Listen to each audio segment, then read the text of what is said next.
Para a galera que vai fazer o concurso para o Corpo de Bombeiros Militar de Tocantins, amanhã, domingão, eu sou o professor Renato da Costa, professor de Informática do Estratégia Concursos, e meu objetivo hoje é trabalhar com vocês questões exclusivamente da banca, CESP, de múltipla escolha, as últimas questões, para quê?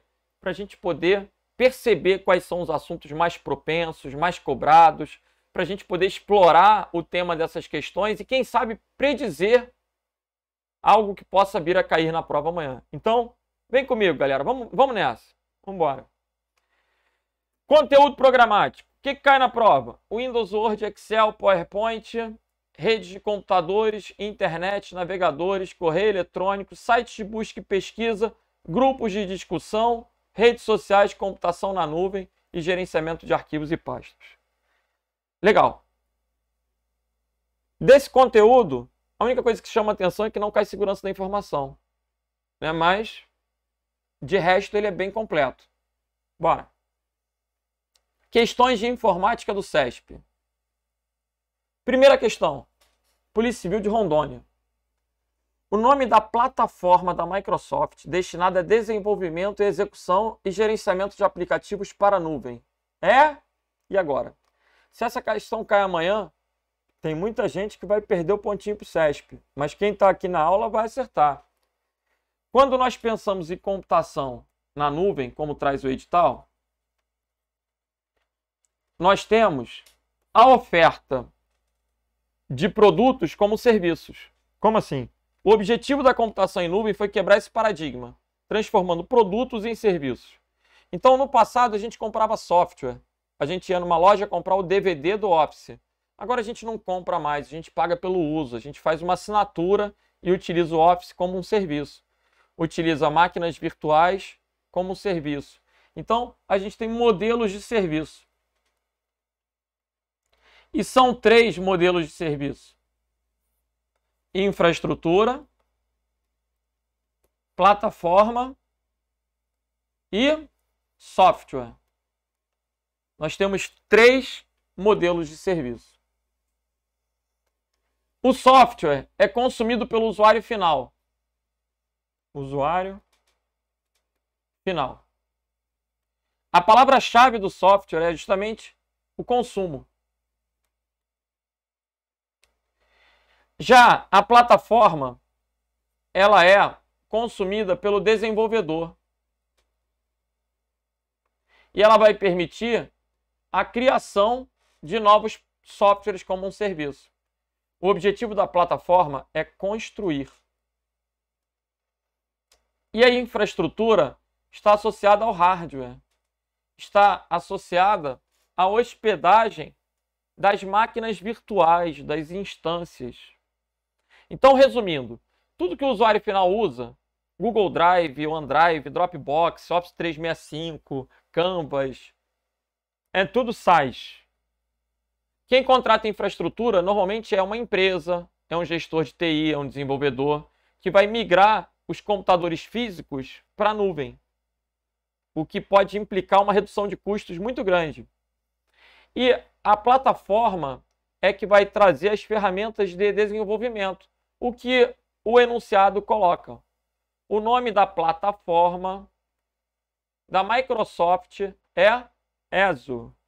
A gente pode chamar de Microsoft Azure ou Windows Azure. A pessoa fala Azure, fala do jeito que quiser. O importante é acertar na prova. Azure, Azure é tanto infraestrutura quanto plataforma. O iCloud é o serviço de armazenamento da Apple. Tanto o iCloud quanto o OneDrive quanto o Google Drive são ferramentas que a gente chama de Cloud Storage. Cloud Storage não é plataforma. Cloud Storage é, no caso, iCloud, OneDrive, Google Drive, são todas soluções para o usuário final. Então são espécies de SaaS. Ok? Gabarito da primeira questão. Azure. Professor, nunca ouvi falar em Azure. Então, entenda, vincule ele à infraestrutura e à plataforma. Vincule a infraestrutura a máquinas virtuais. a computadores que você vai poder acessar a partir de uma janela do navegador de qualquer equipamento. E PaaS vincula a desenvolvimento, construção de aplicações. Ok? Vamos para a próxima. A ferramenta voltada para pesquisa em bases de dados científicos e acadêmicas, destinada ao uso específico em pesquisas de publicações eruditas, é o Google Escolar, ou seja, o Google Acadêmico em português.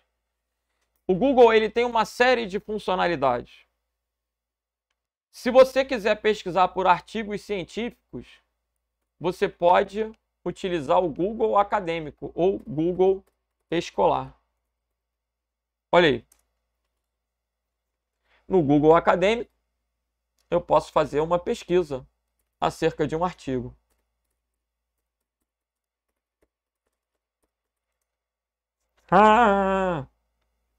São só artigos científicos. Só artigos científicos. Legal.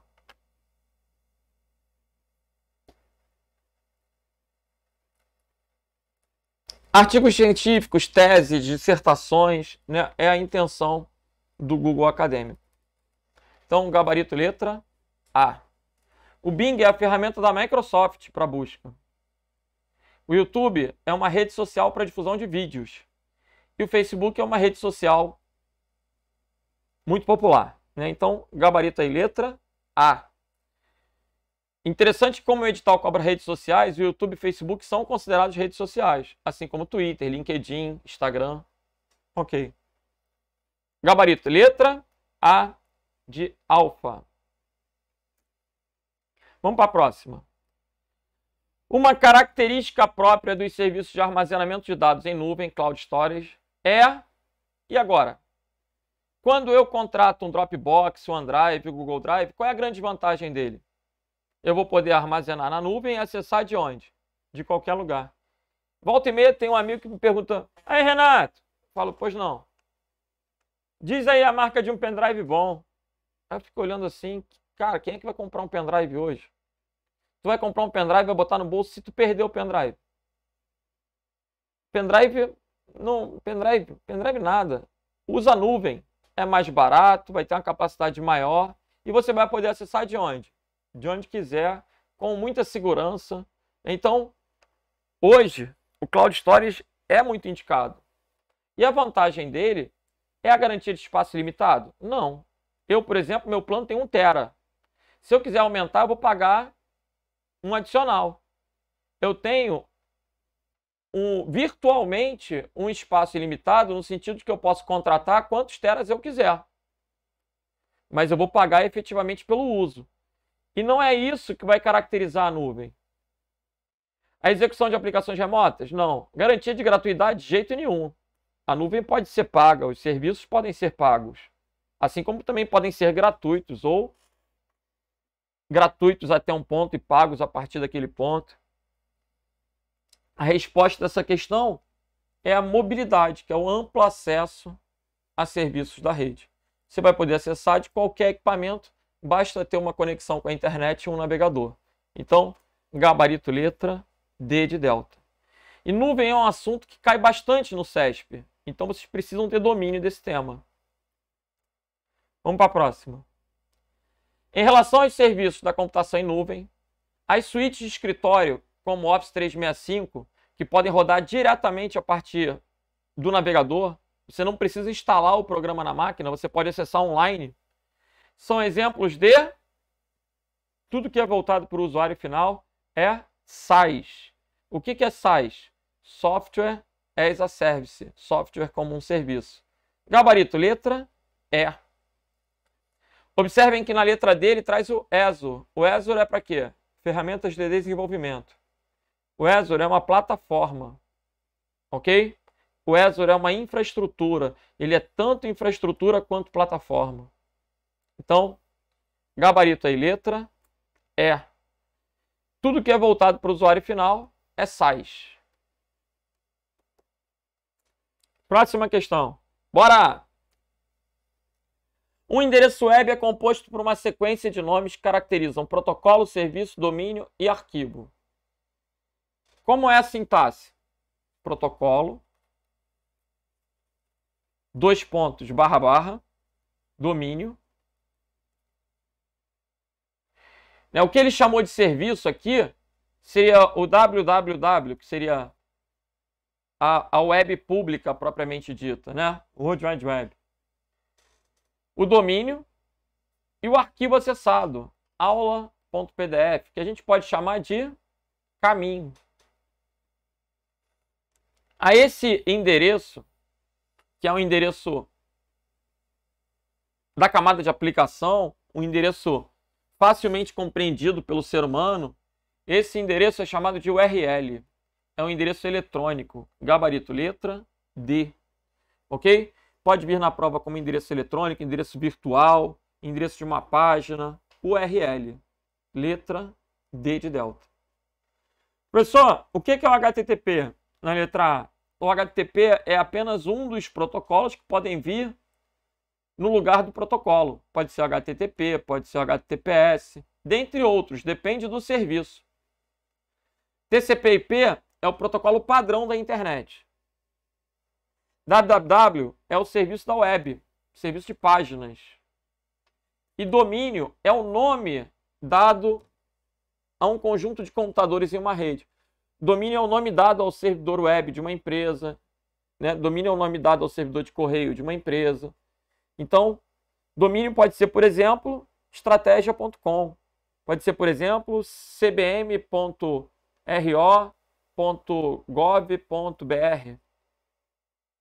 ou cbm.to, né, de Tocantins.gov.br. Entendi. Gabarito, então, letra D de delta. Agora a gente passa por uma questão da Politec, Polícia Técnica de Rondônia. No Microsoft Excel, a referência do endereço da célula L6, que fixa a linha e permite a variação da coluna. Vamos lá. Referência é endereço de célula, que sempre vai ser representado pela letra da coluna seguido do número da linha. Então a letra A é horrorosa, porque sempre vai ser a letra e o número, jamais o número e a letra. Por isso a letra C também é horripilante. Como é que é? Sempre vai ser a letra da coluna seguido do número da linha. Nunca pode ser o contrário. Letra da coluna, número da linha. Ele fala que a referência é L6, mas ele quer fixar a linha. Então, ele tem que colocar um cifrão na frente do que ele quer fixar. Se ele quer fixar a linha, ele tem que colocar o cifrão na frente do 6. Se a questão pedisse para fixar a coluna, aí você colocaria o cifrão na frente do L. E se a questão pedisse para fixar a célula, aí você colocaria dois cifrões. Vamos colocar um exemplo? Vamos. A referência, então, ela pode ser relativa, absoluta ou mista. Quando que é referência relativa? Quando ela não tem cifrão. Quando que ela é absoluta? Quando ela tem o cifrão na frente do L e na frente do 6. Aí, ele vai fixar a célula. Não vai variar nada. E mista? Quando ele fixa só um. Aqui, ele fixou a coluna, colocando o cifrão na frente do L. E aqui ele fixa a linha, colocando o cifrão na frente do 6. Ok? Se ele quer fixar a linha, cifrão na frente do 6, apenas na frente do 6, gabarito aí, letra B de bravo. Vamos para a próxima.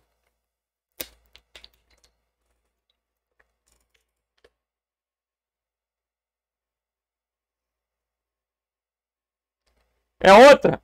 É outra. Observe que a gente sai de Rondônia e passa para Paraíba. É isso que a gente espera amanhã em Tocantins. Que o examinador repita o assunto. Não é a mesma questão, mas elas são parecidas. Tomara. Assinale a opção que apresenta a combinação correta para expressar a referência fixa da coluna. Fixa da coluna. Então o cifrão é. E relativa da linha. 6. considerando se a célula é 6. Cifrão é 6, gabarito letra A. Pessoal, e esses espaços? Esses espaços, na hora de copiar e colar montando a questão, eles surgiram de forma equivocada, né? Você tem que considerar que está tudo junto. Ignorar os espaços. Gabarito letra A de alfa. Legal. Agora, questão básica, trabalhando operadores matemáticos. Essa daí não tem nem como errar, né? Por quê? 4 vezes 2, 8, mais 3, 11. Gabarito letra D. Se o examinador quisesse confundir um pouquinho, ele podia colocar ao contrário.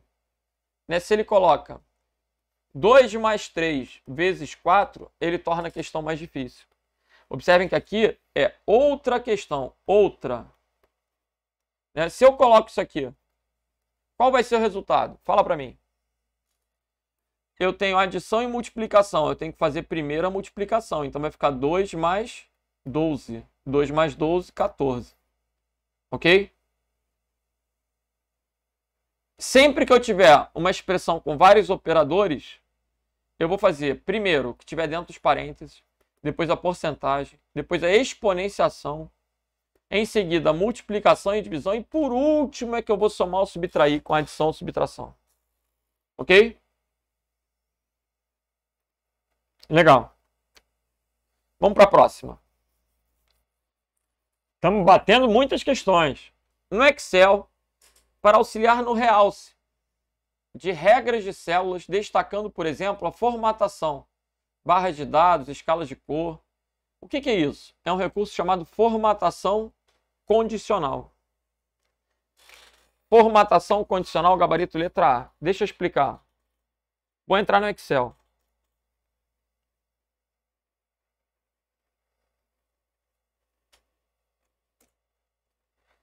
Vou colocar aqui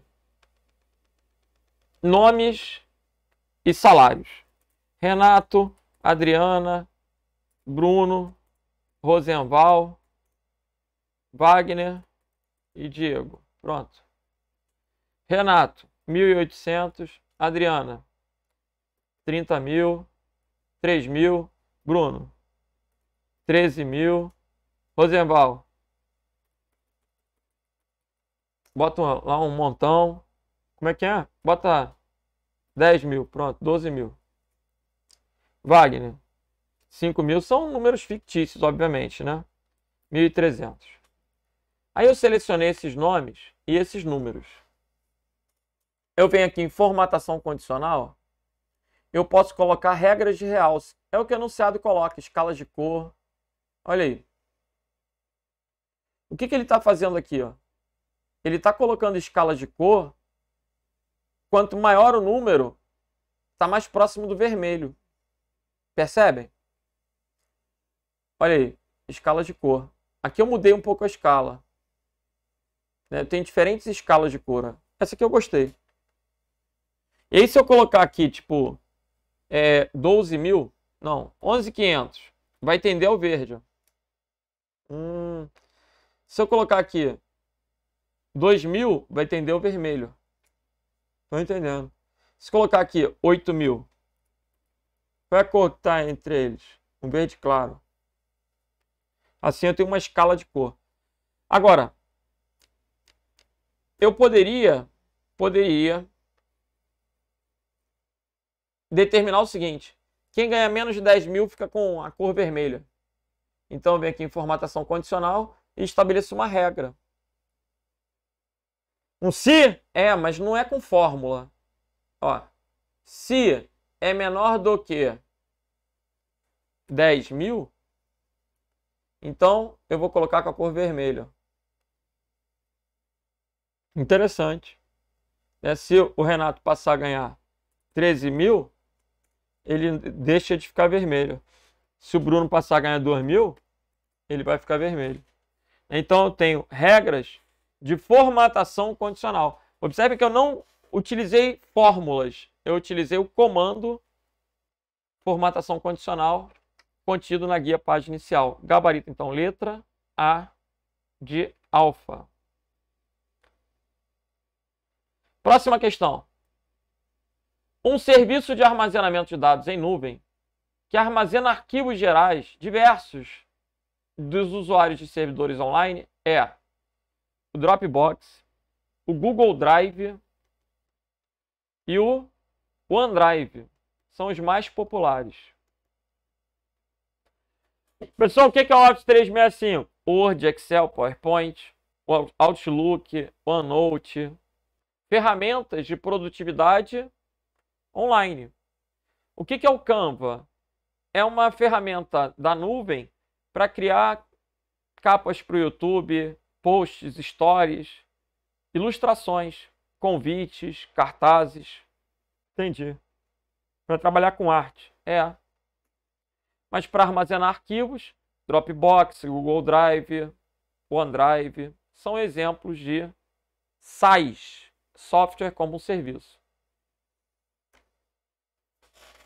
Vamos para a próxima. Nos navegadores Edge, Mozilla Firefox, no Chrome, a ativação do recurso de sincronização.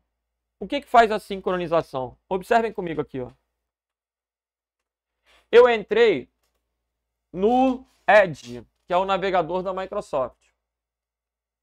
Cliquei aqui para ver a minha conta de usuário. Ele está mostrando que eu estou trabalhando com o e-mail do Hotmail e que a minha sincronização está ativada. O que significa isso? Se eu acessar um outro computador, ou um tablet, ou um smartphone, um celular que seja, e colocar essa conta, eu vou compartilhar os dados de navegação. E o que são os dados de navegação? O histórico, os favoritos. Esses são os meus dados de navegação. Dados de formulários que eu venha digitar. Isso tudo vai poder ser sincronizado e compartilhado entre equipamentos diferentes, desde que o usuário possua o login em todos os equipamentos, obviamente, naqueles que são sincronizados. Então, vejam a resposta. Letra A. Todos os tipos de navegadores instalados pelo usuário apresentam a mesma interface? Não é isso que define a sincronização, não. Unificar de forma remota em um único computador as senhas das contas de todos os programas? Não. O relógio do computador, com horário oficial da região? Não. As configurações, os dados, os favoritos, o histórico do navegador do usuário, entre os vários dispositivos que o usuário executa, terão as informações sincronizadas. Gabarito letra D de delta. Professor, quando eu ligo o computador, ele atualiza a hora. A letra C tem a ver com o quê? A letra C tem a ver com um protocolo chamado NTP, que é Network Time Protocol. É um protocolo para atualizar a data e a hora. Beleza? Ele vai buscar em servidores NTP informações de data e hora atuais. Então, voltando para a questão, gabarito letra D, vamos para a próxima. Caso deseje inserir um sumário automático em um documento do Word, por meio da opção de sumário, o que o usuário tem que fazer? Galera, o Word ele tem sumário e tem índice. Qual a diferença? O sumário ele trabalha com a estrutura, com as seções do documento. Enquanto o índice é aquele índice remissivo que aparece lá no final do livro, que vai fazer com que uma palavra ela seja remetida a uma ou mais páginas, né? Uma palavra aparece na página 10, 30, 40. Aí você está pesquisando aquela palavra, você pode voltar. Aí é o índice. Estou entrando aqui em um arquivo qualquer, só para servir de exemplo. Imaginem que eu peguei esse arquivo e eu quero fazer um índice. Então eu vou buscar os títulos e vou selecionar o estilo título. O referencial teórico é o título 1.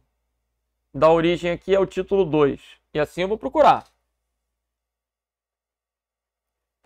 Aqui tem outro título. Título 2.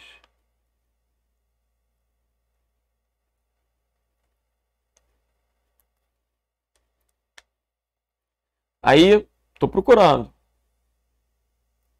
Outro título. Título 2. E assim, eu vou marcando os títulos. Vou procurar aqui em outra página. Metodologia.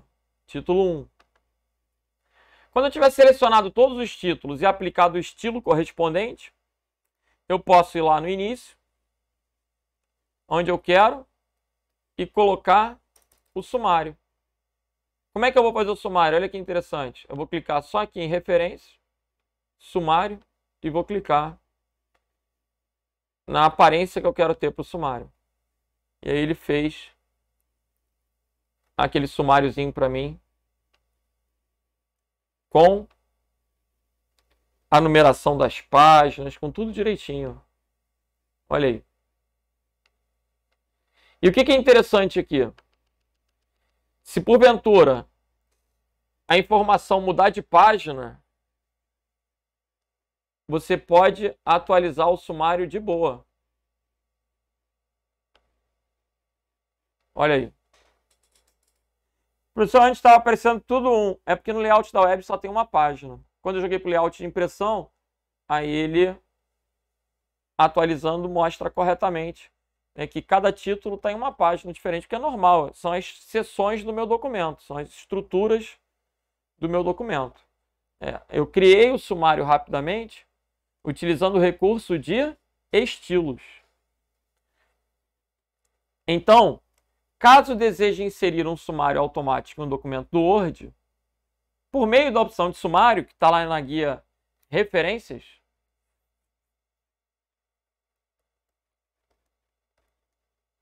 o usuário precisa indicar tão somente as entradas de link no texto, pois o Word reconhece automaticamente as entradas do sumário pela inserção de links? Não. Precisa incluir títulos no documento. Por exemplo, por meio da ferramenta painel de estilos. Gabarito, letra B de Bravo. Precisa incluir ao longo do texto indicadores? Não. Indicadores são comumente usados para referência cruzada. Letra D. Precisa inserir referências cruzadas? Não. E o que são referências cruzadas? É uma boa pergunta. Referências cruzadas são links que vão funcionar dentro do documento. Como assim? Normalmente, quando você cria um hiperlink, você cria um hiperlink para uma página do web, para um correio eletrônico, para alguma coisa da internet. A referência cruzada é um link para um outro parágrafo, para uma tabela, para alguma coisa dentro do próprio arquivo do Word, né? Ou dentro de um arquivo mestre, dentro do próprio Word. Legal. Não tem a ver sumário com referência cruzada, né? Gabarito da questão, então, ficou o quê? Letra B de Bravo. Próxima questão. No Microsoft Word, a opção usada para alterar a forma como o Word corrige e formata o texto durante a digitação. Como é que é esse papo aí? Vou mostrar. Vou criar um arquivo novo e vou digitar, ó, concurso. Sabe um concurso que vai ficar na moda agora? É o concurso do TRE. Só que quando eu der um espaço, olha o que vai acontecer. O Word corrigiu para mim. Botou ter. Eu não quero que seja ter, eu quero que seja TRE. Mas ele está corrigindo para mim. Ó. Que droga. Que droga, que droga, que droga. Eu não gostei dessa autocorreção. Ó, às vezes ela pode ser útil. Imagina que você colocou lá aniversário. Não. Aniversário. Não deu corrigir, olha lá. Advogado. Corrigiu. Mexer. Esse não corrigiu, que droga. Mas a gente podia criar, né, um mexer com CH e eu mexer com X, que é para ele alterar automaticamente se eu digitar errado. Como é que eu posso fazer isso? Eu venho aqui em Arquivo, Opções, Revisão, Opções de autocorreção, esse botãozinho aqui.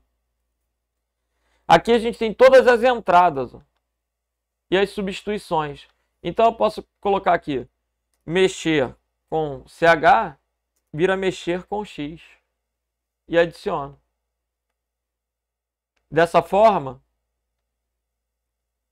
se amanhã ou depois alguém colocar mexer, ele já corrige. Ok? Recurso de autocorreção.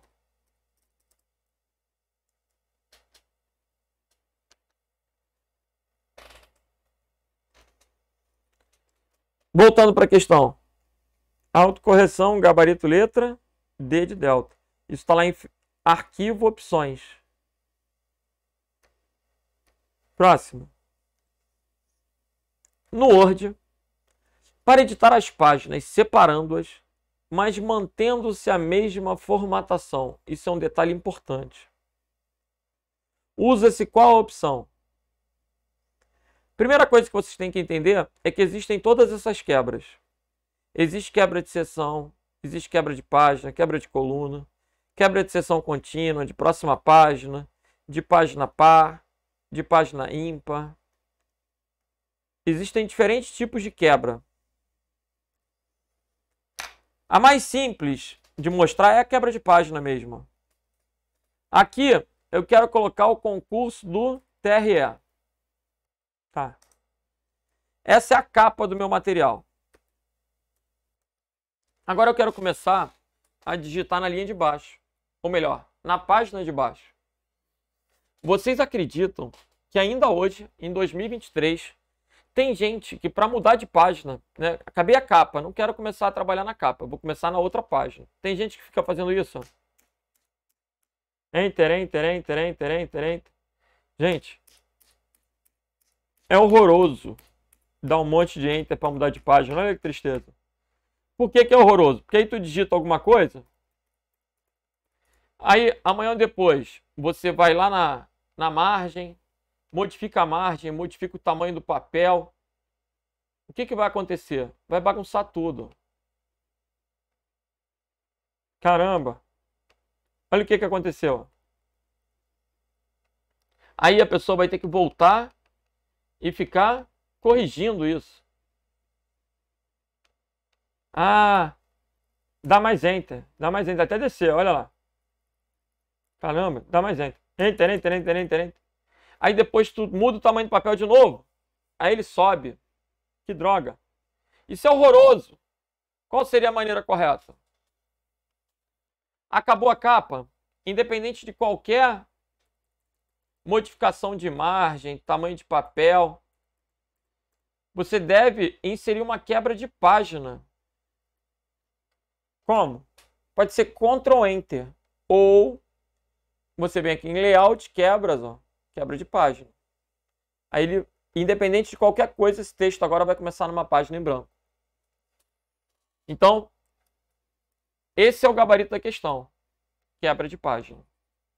Agora, há situações onde você pode querer ter uma formatação diferente. Por exemplo, se eu quiser que essa segunda página ela apareça deitada, paisagem, eu posso vir aqui em orientação e mudar. Só que quando eu mudo, ele muda das duas. Pô, da capa também? Da capa também, olha que tristeza. E eu não queria da capa. Queria só a segunda. Então o que eu posso fazer? Quebras, quebra de seção de próxima página. Quando eu quebro a seção, eu posso mudar a orientação, eu posso mudar o tamanho do papel, eu posso mudar as margens, que ele vai mudar somente para essa seção. E assim, ó, eu posso ter mais páginas. E se eu quiser voltar ao normal? Eu queria tanto voltar ao normal, então você vai lá em quebras de seção e a próxima página você volta ao normal. Orientação retrato. E você vai ter várias seções num documento em edição. Se vocês observarem, aqui eu tenho 5 páginas e 3 seções. A primeira seção tem a primeira página. A segunda seção tem 3 páginas. E a terceira seção tem 1 página.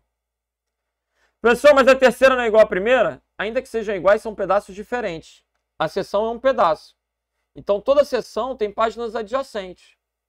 Se eu tenho uma página aqui e uma aqui, são 2 seções diferentes. Na verdade, são 3, né? 1, 2, 3. Entendi. Voltando para o enunciado. Se ele quer separar as páginas, mas não quer mudar a formatação, ele quer que a formatação seja a mesma, ele vai ter uma seção só em todo documento. O documento pode ter 200 páginas.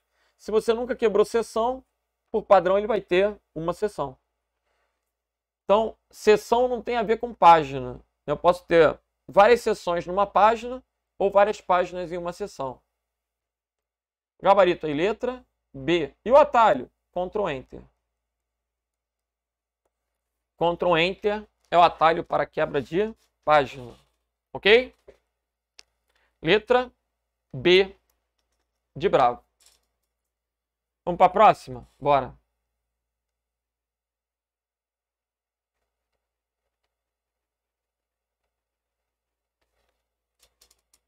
Próxima questão.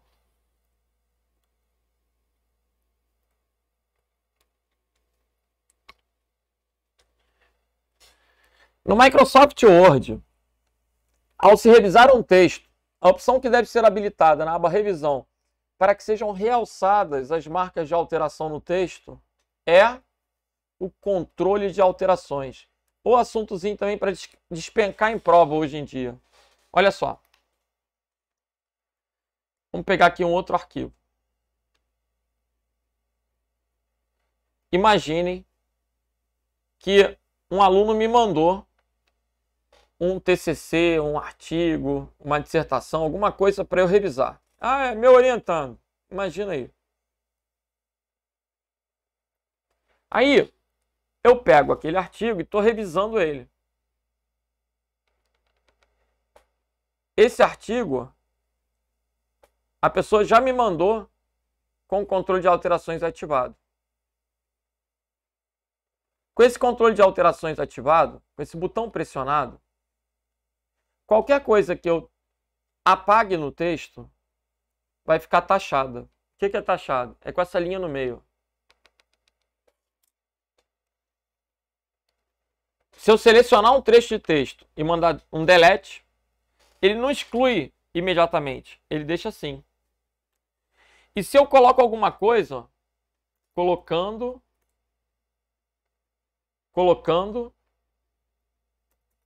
alguma coisa, o que vai acontecer? Vai ficar sublinhado. Dessa maneira, é possível controlar todas as modificações que forem feitas no texto. E aí depois eu devolvo para a pessoa e ela vai poder aceitar ou rejeitar. Aqui eu vou rejeitar tudo. Aí o arquivo voltou a ficar como original. Beleza? Mas eu poderia ter aceitado tudo também. Ou ter aceitado um e negado o outro. E assim vai o controle, aceitar e rejeitar. O recurso chama-se controlar alterações. E o texto apagado fica taxado, o texto inserido fica sublinhado. É assim que a gente identifica as alterações no texto. Professor, é sempre vermelho? É sempre vermelho para o primeiro que estiver revisando. Se várias pessoas revisarem o mesmo documento, cada pessoa vai ter uma cor diferente para esse tipo de controle. Então vai começar com vermelho, vai passando por verde, azul, e assim é possível hoje que um arquivo seja editado por muitos usuários. O trabalho colaborativo ele é cada vez mais comum, principalmente através de ferramentas da nuvem. É uma das grandes vantagens. Então cada usuário vai ter uma cor dentro desse controle de alterações. Vamos para a próxima? Bora! Assinale a opção que mostra o formato no qual, por padrão, o Word salva um novo arquivo. Galera, Por padrão, o Word salva um arquivo novo. Arquivos do Word, por padrão, tem extensão docx. Vocês têm que saber que docx é a extensão padrão do Word. XLSX é a extensão padrão do Excel. E PPTX é a extensão padrão do PowerPoint. Ok? Word, Excel e PowerPoint. Professor, o que é a letra A? A letra A é o arquivo do Excel. A letra B é um gênero dos arquivos do LibreOffice. É um formato de documento aberto. A letra D é página da web. Página web. E a letra E é o arquivo portável. O PDF é um arquivo portável. Ok? Gabarito, então, ficou letra C de Charlie. Vamos para a próxima? Bora.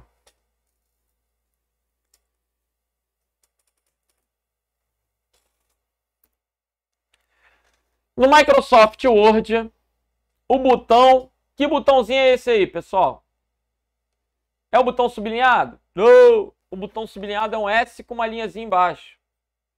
É o botão cor da fonte? Fique esperto, porque no Word o botão é molinho de lembrar. Quando você olha aqui, ó, cor da fonte é colorido, é vermelhinho. Só que a tua prova ela é impressa em uma única cor, em preto. Ela é monocromática. Então, você vai distinguir o sublinhado pelo cor da fonte, porque o cor da fonte é um A. Entendi. Efeitos de texto é um A, mas é como se fosse uma letra balão. Aí é o efeito de texto da letra C. Olha lá. Esse é o efeito de texto. Legal. Limpar toda a formatação é uma borrachinha. Esse aqui, pessoal, é como se fosse um lumicolor. É como se fosse um marca-texto. Aquele amarelinho. É o cor de realce. Não precisa ser amarelinho, né? Mas já deu para entender o cor de realce. Legal. Gabarito, letra E de eco. E a próxima? No Microsoft Word, o botão é o botão de bordas. Adiciona ou remove bordas. Legal? Bem diferente da letra A. A letra A, para alterar espaçamento de linha em parágrafo, é uma seta para cima e uma para baixo. É o espaçamento entre linhas. Para adicionar a tabela, botão de tabela, é um botão que tem como se fosse uma tabela, só que a primeira linha é mais escura. Você tem que começar a decorar os botões, não tem jeito. O jeito é ficar estudando, memorizando, não tem outro papo. Fazendo muitos exercícios. Né? Eu estou pegando aqui fonte e parágrafo, que são os principais botões. Ó. Negrito, itálico, sublinhado, taxado, linha no meio taxado. Subscrito, sobrescrito.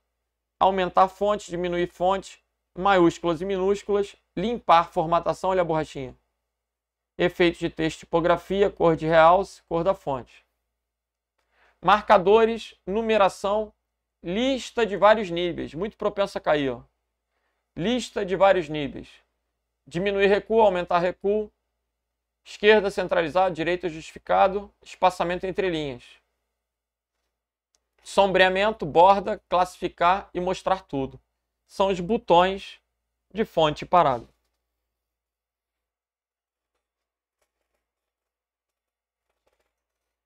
Próxima questão.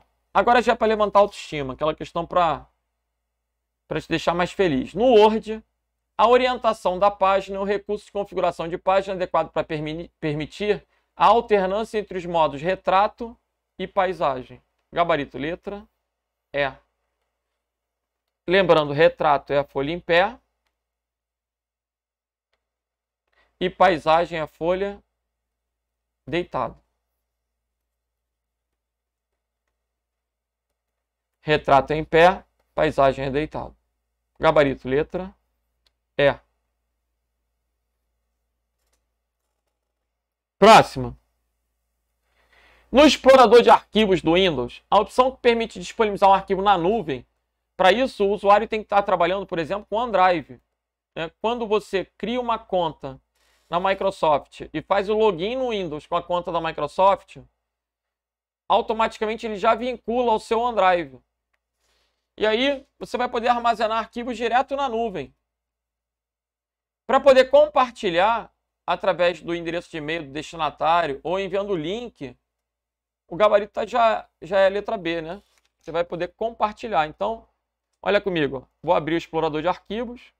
Vou lá no OneDrive. Vou pegar uma pasta qualquer. E vou compartilhar aqui alguma coisa. Botão direito, compartilhar.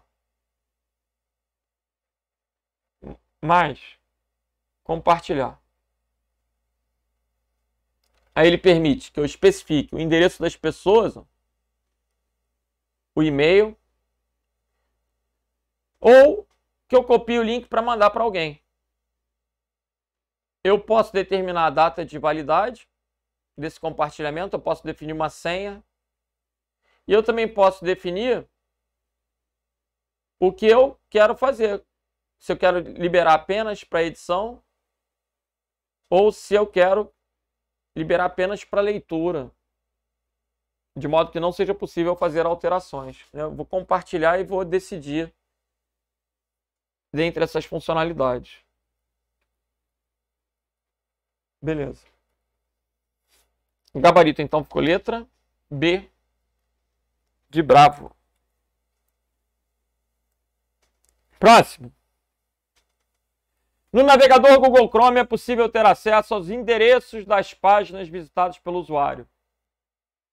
Por data de visitação, por jornada, via opção histórico. Histórico, cujo atalho é Ctrl+H.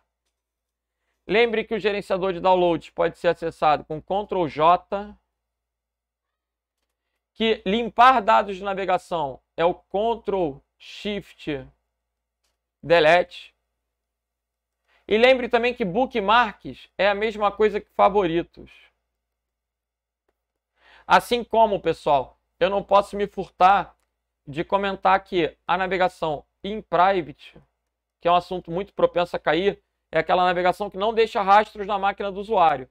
Ela pode ser chamada na prova de anônima, de privativa ou de incógnita. Ok? Então, bookmarks é o mesmo que favoritos e incógnita é o mesmo que anônima, é o mesmo que in private ou privativa. Legal.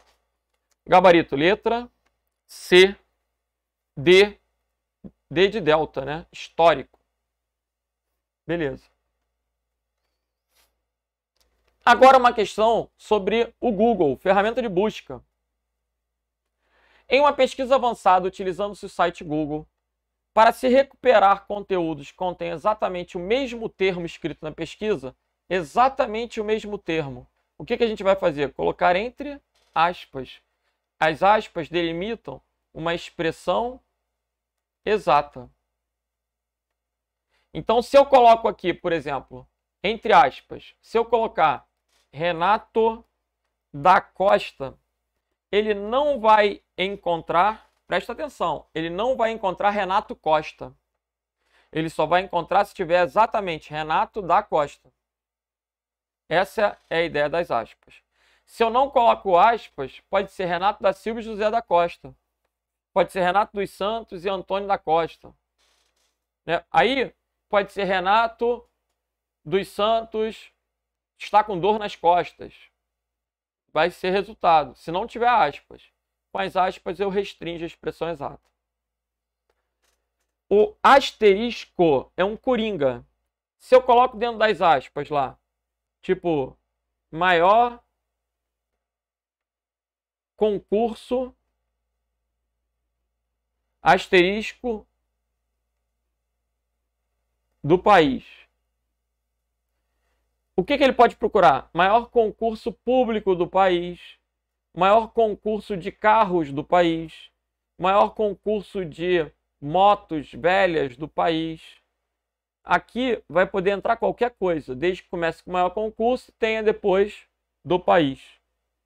É o uso do asterisco representando o quê?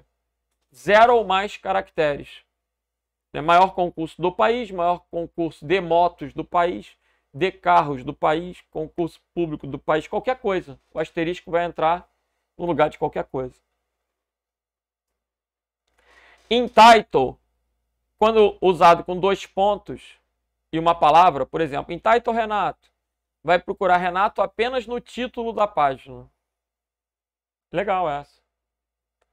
Related, procura por similares. Tem que ter 2 pontos também. Ele vai procurar por similares.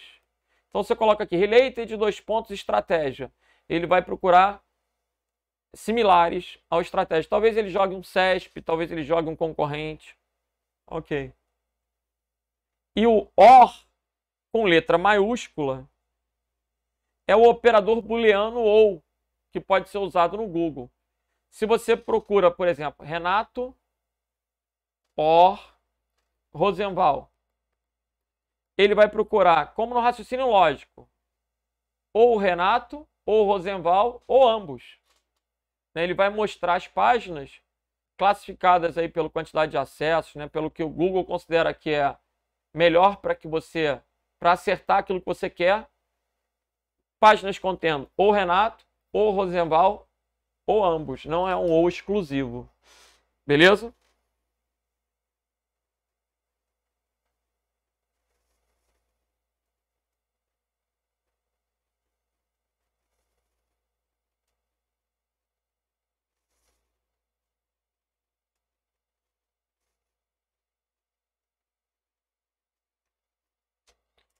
Então, gabarito aí, letra D de delta.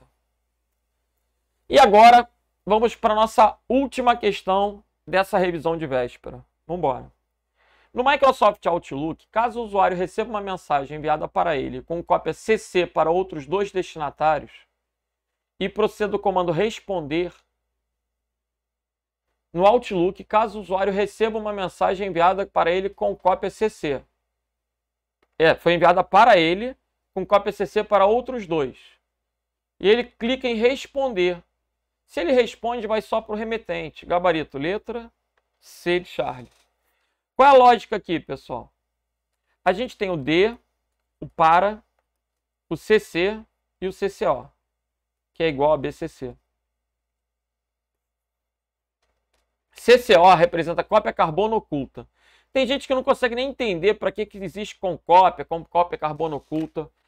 Todo mundo recebe o mesmo conteúdo, com anexo, tudo igual. A diferença é conceitual. Por exemplo, eu vou mandar mensagem para um aluno, eu vou copiar o pai dele. Eu não estou mandando o pai dele fazer o dever de casa, a mensagem para o aluno. Mas eu estou dando ciência ao pai que eu estou me comunicando com o aluno. Então, o com cópia, muitas vezes, é para dar ciência, para respaldar uma comunicação. A gente manda com cópia para um diretor, com cópia para um superior, por questões éticas. Então, quando você está enviando um e-mail, você é a origem, é o D. Para é o destinatário, CC e CCO também. Os destinatários do campo CCO ficam ocultos para os demais destinatários. Legal? Sempre que você responde para todos, você responde para todos, exceto os que estão ocultos. Isso é importante para a prova. Exemplo. Se Renato manda uma mensagem para A, B, C, D, com cópia carbono para E e F. Se D responder, responde para o Renato. Se D responder para todos, aí é outro comando. Vai responder para o Renato, para o A, para o B e para o C. Não tem como D responder para o E e para o F, porque eles estão ocultos. Ok? Galera, então, com isso, a gente vai fechando essa revisão de véspera para o Corpo de Bombeiros Militares de Tocantins. Espero que vocês tenham muito sucesso amanhã.